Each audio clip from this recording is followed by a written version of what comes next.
dibuka dengan Ketua Kwon yang sedang memancing bareng dua pejabat sekaligus rekan bisnisnya, yang salah satunya adalah Pak Kang. Ia meminta dukungan mereka untuk mengembangkan penelitiannya. Pak Kang terlihat sinis menanggapi hal itu. Ia menyinggung soal objek yang digunakan dalam labnya bertolak belakang dengan yang dilaporkannya ke BPOM dan itu adalah ilegal. Ia memperingatkan Ketua Kwon agar berhati-hati sembari berlalu dari tempat itu. Seperti biasa, Ketua Kwon memberi kode eksekusi pada Min dan langsung diterima oleh Yeonjin. Keesokan harinya, Pak Kang harap-harap cemas menunggu kedatangan Pak Choi yang belum datang membawa bukti sesuai jam yang ditentukan. Yang tanpa mereka ketahui, Yeonjin sudah berada di luar menghajar pengawalnya dan menghabisi Pak Kang.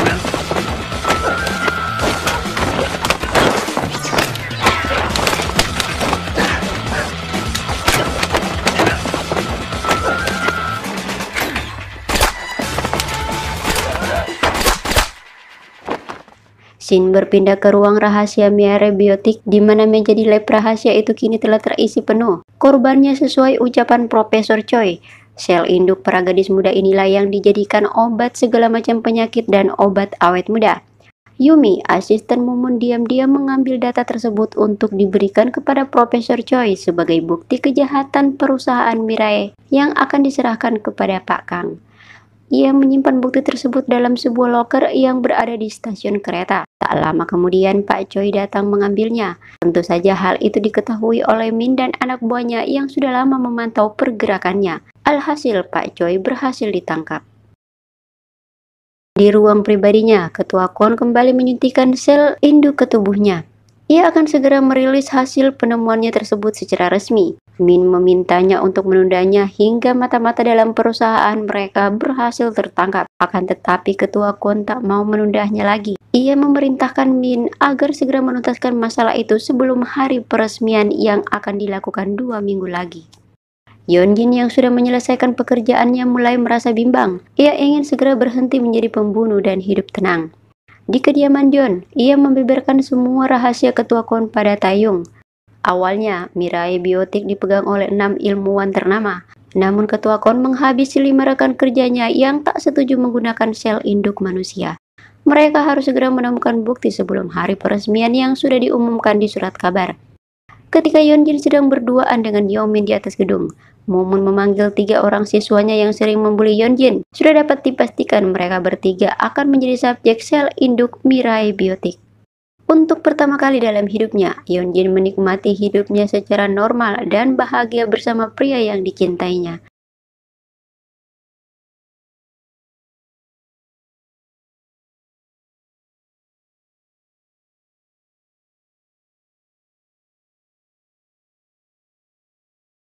Sebelum pulang, Yeongmin mengungkapkan perasaannya secara resmi. Tak diduga Yeonjin malah menolaknya dan memintanya untuk menjauh dari kehidupannya. Sebenarnya Yeonjin juga mencintai Yeongmin, akan tetapi ia takut Yeongmin akan menjadi korban jika ketahuan punya hubungan khusus dengannya, yang artinya Yeonjin menahan perasaannya demi untuk melindungi Yeongmin. Di markas SS1, Min menemui Yeonjin. Ia mengetahui kalau Yeonjin bolos sekolah. Min memperingatkannya agar jangan sampai ketahuan. Yeonjin pun bertanya sampai kapan ia akan hidup seperti ini. Ia senang hidup bersama Min, tapi tidak dengan membunuh. Min berjanji akan membicarakannya dengan Ketua Kwon. Ia meminta Yeonjin untuk bersabar sedikit lagi karena tak lama lagi Yeonjin akan bebas. Tapi semua itu sudah pasti bohong. Mereka tak mungkin melepaskan Yeonjin. Keesokan paginya di saat absen pagi, Yeonjin merasa curiga kenapa 3 teman kelas yang selalu membulinya menghilang. Setelah kelas berakhir, Yeonjin bertanya pada Mumun, apakah kalian terlibat dengan hilangnya 3 teman sekelasnya? Mumun menegaskan bahwa Mirai tak mungkin menculik anak sekolah. Yeonjin meminta maaf, namun sebenarnya ia tak percaya. Shin berpindah ke sebuah gedung terbengkalai di mana Choi ditahan. Min memaksanya memberitahu siapa orang yang memberikan data rahasia Mirai kepadanya. Karena Pak Kang, orang yang diandalkan Choi, sudah tewas. Choi sangat terkejut, namun ia tetap bertahan dan tak mau menyebutkan mata-mata tersebut. Min lantas mengancamnya dengan menelpon keluarga Choi. 아빠! 아빠 빨리 와! 보고 싶어! 알았지? 꼭! 그래. 아빠가 들어가면서 살게. Dengan terpaksa, Choi buka mulut menyebut nama Yumi. Ia memohon agar melepaskannya dan keluarganya. Namun semua itu tak mungkin Kisanak. Min langsung menghabisinya lalu memberi perintah menghabisi keluarga Choi. Di sekolah, Yeonjin merasa frustasi dengan pekerjaannya. Saat akan pergi, ia didatangi John dan Taeyong. Yeonjin terkejut, namun ia tetap mengaku sebagai Kim Soyeon. John berkata ia sudah mengetahui Yeonjin bekerja untuk ketua KWON. Ia meminta Yeonjin keluar dari organisasi yang telah memakan banyak korban itu.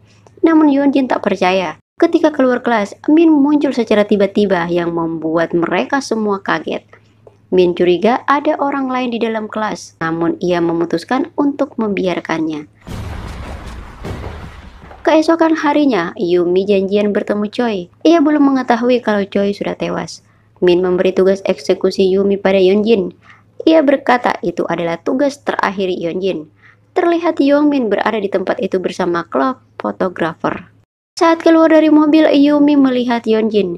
Ia tahu Yeonjin diperintahkan membunuhnya. Ia pun berusaha menghindari Yeonjin. Di saat bersamaan Yongmin melihat Yeonjin, ia lantas mengikutinya ke atas. Naasnya, Min melihat Yongmin mengikuti Yeonjin.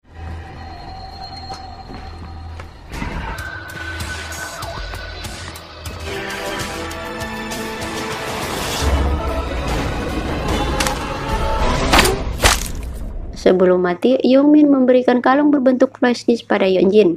Ia meminta Yeonjin menghentikannya. Bukti kejahatan Mirai yang menjadikan para gadis muda sebagai korban berada di kalung tersebut. Kehadiran Yongmin membuat Yeonjin terkejut.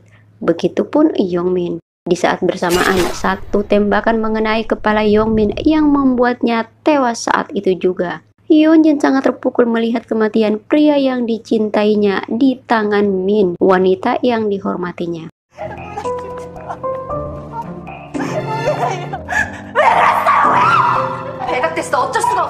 Melihat perubahan sikap Yeonjin, Min membuatnya pingsan dan membawanya ke lab. Ia memerintahkan Mumun menghapus semua ingatan Yeonjin apapun resikonya. Dulu, mereka pernah melakukannya.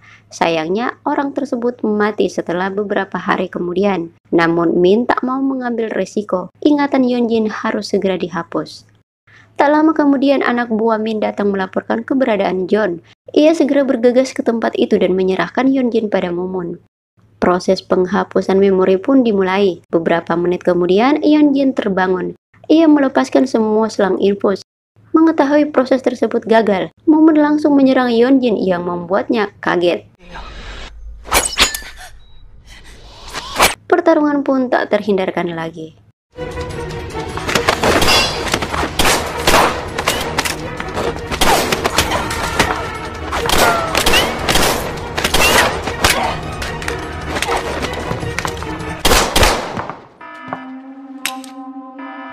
Setelah membunuh Mumun, Yeonjin masuk ke ruang rahasia untuk memastikan ucapan Yumi. Dan benar saja, ia menemukan banyak gadis di tempat itu, termasuk 3 teman sekelasnya.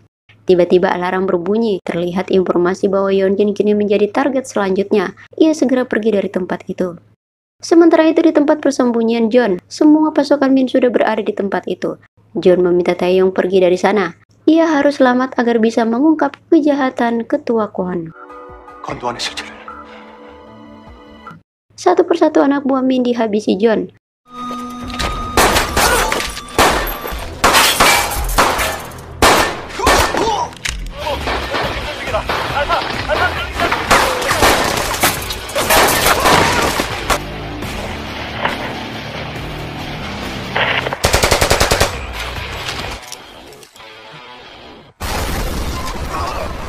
John kehabisan peluru. Saat anak buah Min akan menembaknya, tiba-tiba dari arah samping, Yeonjin muncul menyelamatkan John. Melihat Yeonjin berada di kubu John, Min emosi dan turun ke lapangan menghadapi mantan bos dan mantan anak didiknya. Pada akhirnya, Min menghabisi John, pria yang sangat dicintainya itu. Di akhir nafasnya, John meminta maaf karena tak bisa menyelamatkan ibu Yeonjin dan membiarkan Yeonjin menderita.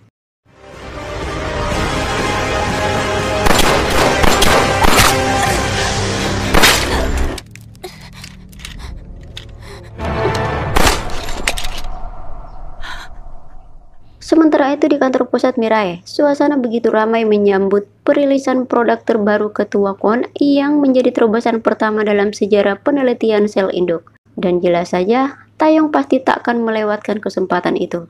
Ia melapor ke atasannya tentang kejahatan ketua Kwon. Ia meminta dikirimkan bantuan ke lokasi John berada, namun atasannya menolak dan meminta bukti.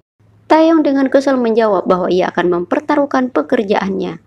Kang Asep melapor kepada ketua Kwon bahwa Min dan seluruh anak buahnya tak bisa dihubungi. Ketua Kwon mulai cemas mendengar kabar itu.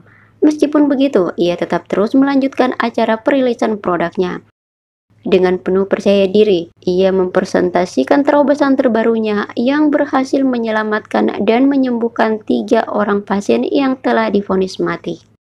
Taeyong yang lagi gelisah menunggu bala bantuan dikagetkan dengan kemunculan Yeonjin. Ia sedih karena tak bisa menyelamatkan John. Namun begitu, Yeonjin ingin Taeyong meneruskan keinginan John membongkar kedok ketua Kwon. Sekarang giliran mau ucap Yeonjin, sembari memberikan barang bukti yang berada di flash disk Yumi. Saat ketua Kwon bersemangat mempromosikan produknya, tiba-tiba seorang wanita teriak histeris, begitupun yang lainnya, yang ternyata Taeyong telah mengganti video presentasi dengan isi flash disk yang telah dikirim ke stasiun TV lokal dan disiarkan secara langsung. Taeyong berkata, itu adalah sebagian bukti kejahatan ketua Kwon. Mereka mengambil sel induk dari ratusan gadis yang diculik dan membunuh rekan-rekan bisnisnya yang berusaha buka mulut. Lalu apa bedanya ketua Kwon dengan pembunuh berantai? Namun, dia bebas melakukan apapun karena mendapat perlindungan dari Kepala Kepolisian Korea dan Menteri Kesehatan. Ia memperlihatkan flash disk tersebut. Kepala polisi memerintahkan ajudannya mengamankan Taeyong. Untung saja, atasannya bersama rekan-rekannya tiba tepat waktu membawa surat perintah penangkapan. Ketua Kwon langsung melarikan diri menuju tempat penjemputan helikopter di atas gedung. Sayangnya, helinya belum datang. Ia malah disambut oleh Yeonjin sembari berkata bahwa Min sudah berada di alam lain. Kwon terkejut. Melihat amarah Yeonjin, Kwon terpaksa jujur bahwa Yeonjin adalah putri kandungnya. Yeonjin syok mengetahui fakta tersebut. Ia tak sudi punya seorang ayah seperti Kwon. Mendengar suara tembakan, Taeyong sadar itu pasti Yeonjin. Mereka bergegas ke atas gedung dan menemukan Kwon yang akan bunuh diri.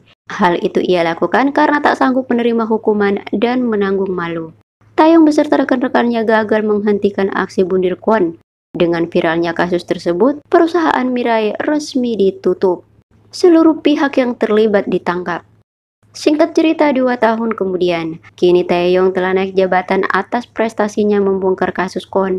Ia akhirnya bisa memiliki pistol sungguhan. Terlihat Yeonjin dan 3 teman yang pernah membulinya kini menjadi sahabat. Film pun ditutup dengan seorang wanita yang sengaja menabraknya. Dan tamat.